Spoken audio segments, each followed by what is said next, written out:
गुफा की अंधेरी गहराई में, जहां धूप का पत्ता भी नहीं पहुंच पाता था, वहां एक चुपचाप रहने वाली कहानी की शुरुआत होती है। एक छोटी सी गांव में, जिसे रात के आंधी भरे दिनों में बसेरा मिला था, वहां एक पुरानी गुफा थी। लोग कहते थे कि उस गुफा में कुछ अजीबोगरीब होता है। परंपरागत धारणा के अनुसार उसे छोड़ देना हर किसी की संवेदना को छू जाता था।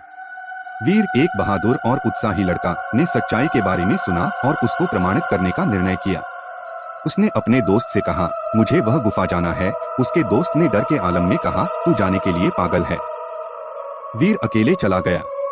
गुफा के पास पहुंचने पर उसने एक गहरे द्वार को खोला और अंदर गया। अंधेरे के बावजूद उसने अपनी मुट्ठी में दीपक जलाया और आगे बढ़ा। गुफा के अंदर कुछ भयानक था। वहां आवाजें सुनाई दी, अजीबोगरीब सांसें आती थीं। लेकिन वीर ने धैर्य बनाया रखा और अपने मार्ग का पालन किया। एक बड़ी गहराई में वह एक बड़े खजाने का खोज करते हुए थक गया, लेकिन उसकी मेहनत और धैर्य का फल उसे मिला। उसने एक पुरानी लाट के पीछे एक बड़ा संदूक खोज निकाला।